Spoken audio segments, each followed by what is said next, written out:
नमस्कार, मैं हूं पूर्वा गुप्ता और आप देख रहे हैं धमतरी का सबसे पसंदीदा और प्रतिष्ठित न्यूज चैनल डीएनए। शुरू करते हैं आज की खबरों का सिलसिला। 24 मई 2024 को राष्ट्रीय स्वयंसेवक संघ जिला धमतरी की प्रचार शाखा ने देवमुनि नारद जी की जयंती पर एक आयोजन किया। इस आयोजन में धमतरी के पत्रकारों को बतौर अतिथि बुलाया गया। साथ ही रायपुर के एक पत्रकार अरविंद मिश्रा को मुख्य वक्ता के तौर पर बुलाया गया था।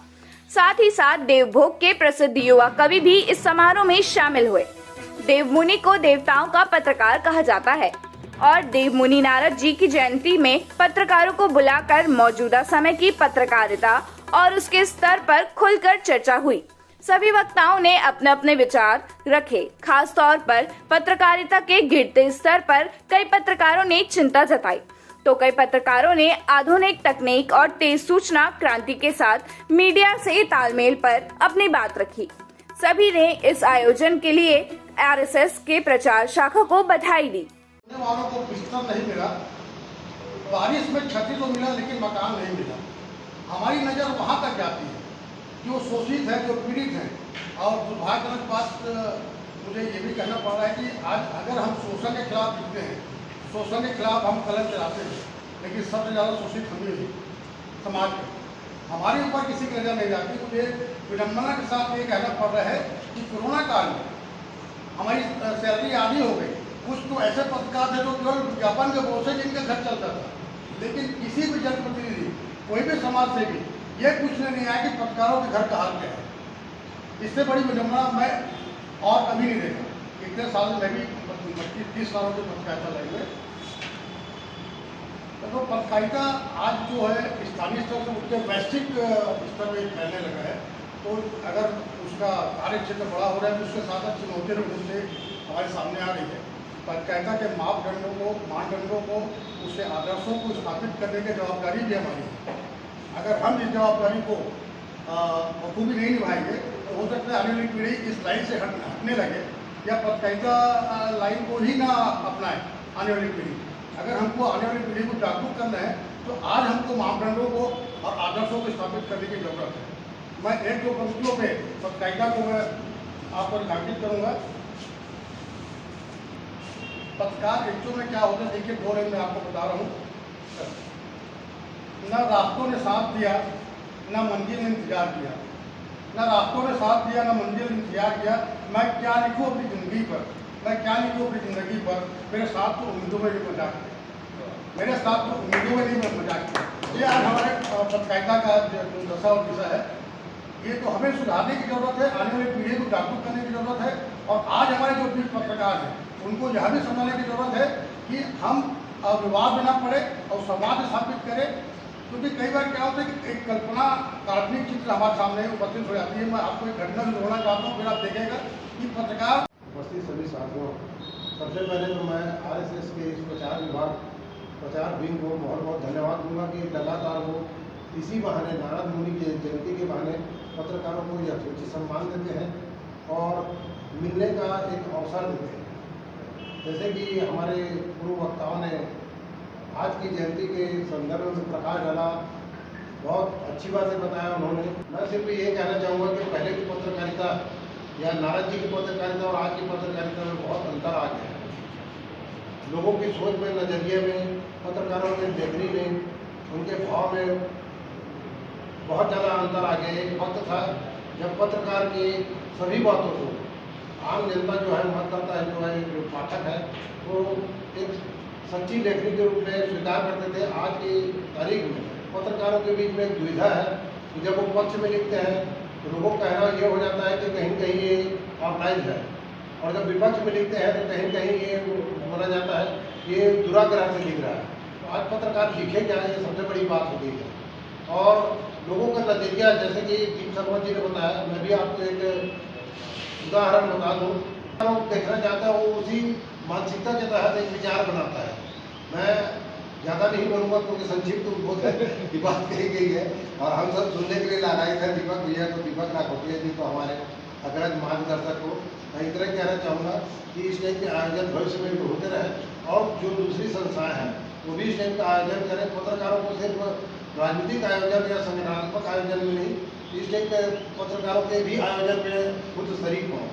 आज के इस मंच के अतिथि सम्मानीय मंच और हमारे सारे मित्र जो यहाँ पर उपस्थित हैं, कुछ बोलने से पहले ये कहूँगा कि आजकल कोई आयोजन होता है तो वहाँ उपस्थिति को देखकर उसके महत्व को आकलन होता है, लेकिन यहाँ पर उपस्थिति को न सही जो आयोजक हैं उनको बधाई देते हुए, आरएसएस की प्रचार शाखा को बधाई देते हुए उनके इस प्रयास की गंभीरता और गहराई को अगर आप समझेंगे बैठकर तो ये आपको बीज की तरह नजर आएगी, इसमें पूरे वृक्ष की संभावना, पूरे जंगल की संभावना छुपी होती है।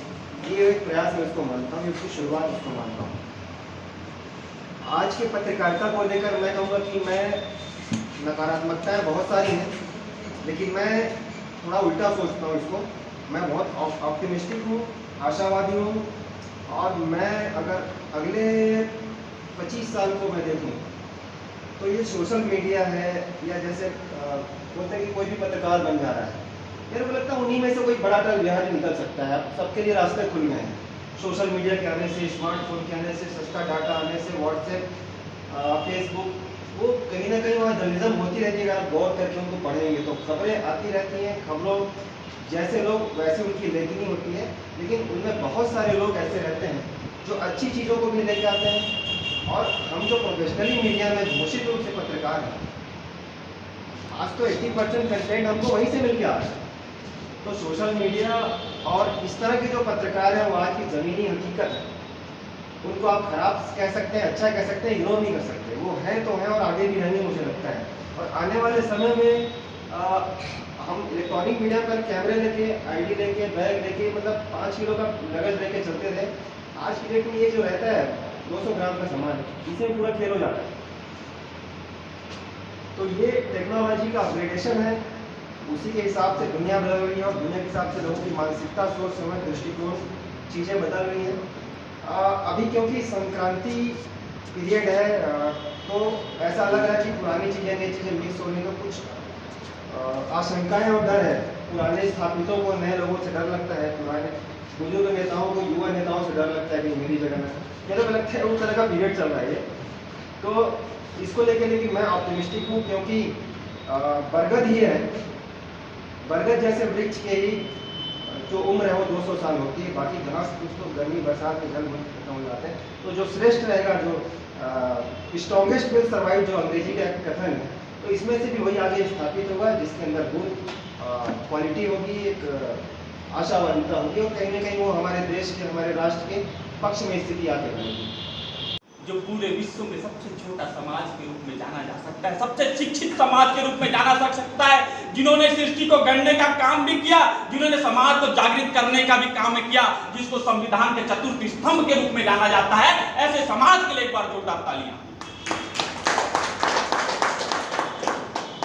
कहीं ना कहीं हम घर से निकलते हैं, एक कलम लेके, एक डायरी निकलते हैं, डायरी लेके निकलते हैं, तो कहीं ना कहीं मन में भाव होता है कि घर से निकल रहा हूं, कहीं ना कहीं कोई दोस्त तो बनेगा, लेकिन कहीं ना कहीं कोई दुश्मन बनेगा। अरे समाज में बहुत लोग काम करते हैं सैलरी के लिए, बहुत लोग पैसे के लिए काम कर रहे हैं, कोई कलेक्टर बन रहा है, कोई डॉक्टर बन रहा है, सेवा कर रहे हैं, वो बात अलग है।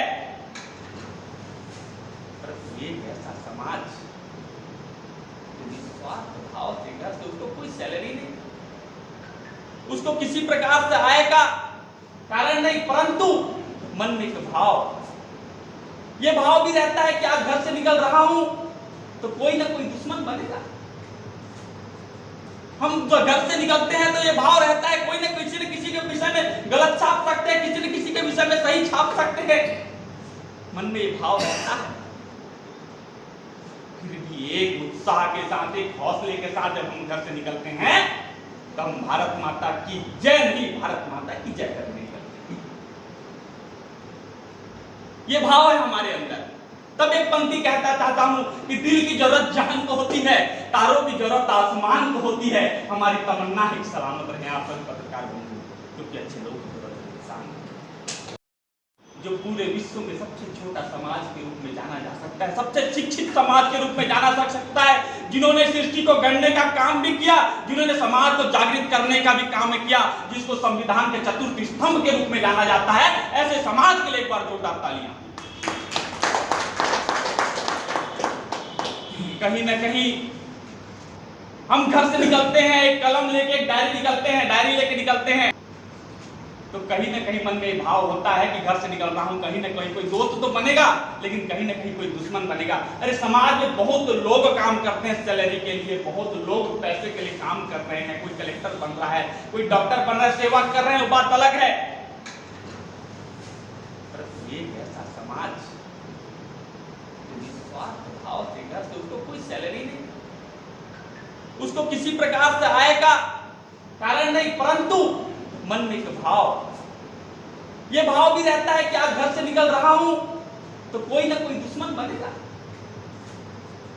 हम जो घर से निकलते हैं तो ये भाव रहता है कोई ना किसी के विषय में गलत छाप सकते हैं, किसी न किसी के विषय में सही छाप सकते हैं, मन में ये भाव रहता है। फिर भी एक उत्साह के साथ, एक हौसले के साथ जब हम घर से निकलते हैं तो हम भारत माता की जय नहीं, भारत माता की जय करने निकलते हैं। ये भाव है हमारे अंदर।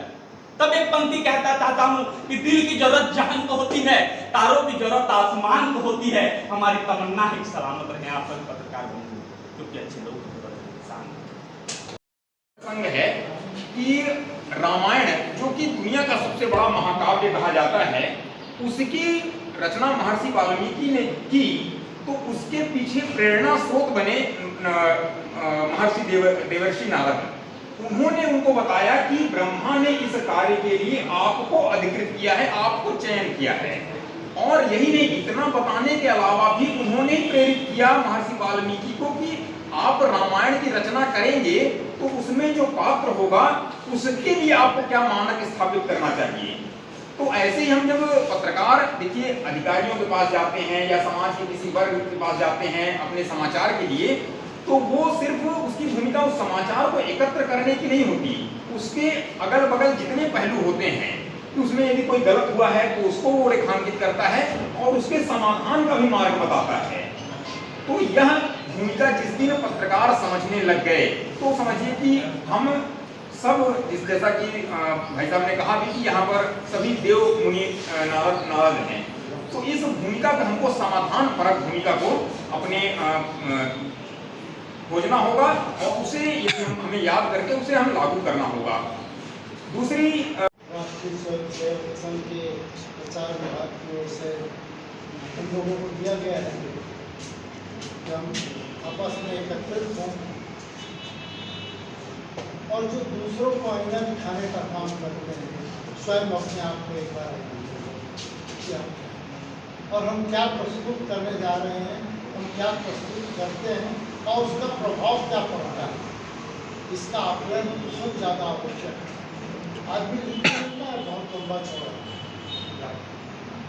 90% लोग अपना लिखा हुआ नहीं पढ़ते, कोई उनको बताए तब मालूम चलता है कि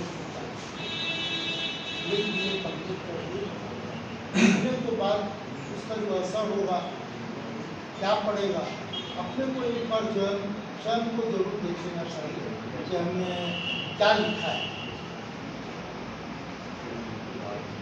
आज इस कार्यक्रम में विशेष रूप से उमेश वशिष्ठ ने बहुत अच्छा प्रयास किया कि लोगों को एकत्रित कर अपने आप को, सबको समझने का एक मौका दिया। नारद जी तो सृष्टि के प्रथम संदेशवाहक, पत्रकार नहीं रहे, संदेशवाहक। लोग कहते आ रहे हैं कि प्रथम पत्रकार, लेकिन कभी नारद जी पे लिखी गई पुस्तक को पूरा पढ़ा, उनको बोला नहीं जाता था कहीं पर कि यहाँ जो चर्चा हो रही है, यहाँ जो बात हो रही है, ये वहाँ पर क्या बता, उसमें वो छांट लेते थे कि ये वहाँ बताने से वहाँ पर ये अच्छाई हो जाएगी और ये बताना आवश्यक है वहाँ पर, इसलिए वो जाते थे अपनी भूमिका निभाने के लिए। नारद जी को दूसरे रूप में हम लोग दिनचर्या में बोलते आए हैं, लेकिन वास्तव में वो एक पॉजिटिव संदेश वाहक शुरू से आखिरी तक रहे। उनके जीवन में जितने भी तीनों लोग की बात उनकी कही जाती है, जो कुछ भी उन्होंने बताया, सृष्टि को बचाने के लिए, आपस में विवाद को बचाने के लिए, संघर्ष को रोकने के लिए उन्होंने बहुत कुछ किया। तो ये था आज की खबरों का सार। हम इसी तरह से लेके आते रहेंगे शहर से जुड़ी और आप सभी को प्रभावित करने वाले मुद्दे। आप बने रहिए हमारे साथ डीएनए न्यूज पर। धन्यवाद।